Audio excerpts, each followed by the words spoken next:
নারকেল কোরানোর ঝামেলা, তাছাড়া নারকেল দিয়ে বানালে গ্যাস অম্বল, তাই আজকে দারুণ সুব্যবস্থা করেছি। এইভাবে পাটিসাপটা বানিয়ে খান, খেতে ফাটাফাটি লাগবে। একটা মিক্সির জারেতে হাফ কাপ সুজি একদম মিহি পাউডার তৈরি করে একটা বোলের মধ্যে নিয়ে নিলাম।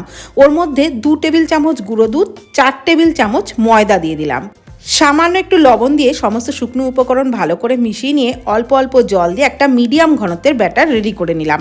তারপর ওর মধ্যে 2 টেবিল চামচ পাটালি গুড় দিয়ে দিলাম। মিষ্টিটা কিন্তু এই সময় বেশি দেবেন না। ভালোভাবে মিশিয়ে ঢাকা দিয়ে 10 মিনিটের জন্য রেস্টে রাখলাম। ততক্ষণে পুর বানিয়ে নিচ্ছি। একটা কড়াইতে 2 কাপ দুধের মধ্যে 4 টেবিল চামচ গুঁড়ো দুধ ভালোভাবে মিশিয়ে ফুটিয়ে একটু ঘন করে নেওয়ার পর ওর মধ্যে 4 টেবিল চামচ আতপ চালের গুঁড়ো দিয়ে নাড়াচাড়া করে নিলাম। দিয়ে দিলাম পরিমাণ মতো পাটালি গুড়, যেমন মিষ্টি খাবেন সেই বুঝেই দেবেন। নাড়াচাড়া করে পুরটাকে নামিয়ে নিলাম। 10 মিনিট পর ফ্রাইং প্যানে 2 ফোঁটা তেল দিয়ে আবার টিস্যু দিয়ে মুছে নিলাম। তেলটাকে কিন্তু একদমই রাখিনি। 1 হাতা ব্যাটার চাড়িয়ে দিলাম। ওপরটা ড্রাই হয়ে আসলে ক্ষীরটাকে লম্বা করে দিয়ে এইভাবে রোল করে নিয়ে বানিয়ে নিলাম দুর্দান্ত স্বাদের ক্ষীরের পাটিসাপটা।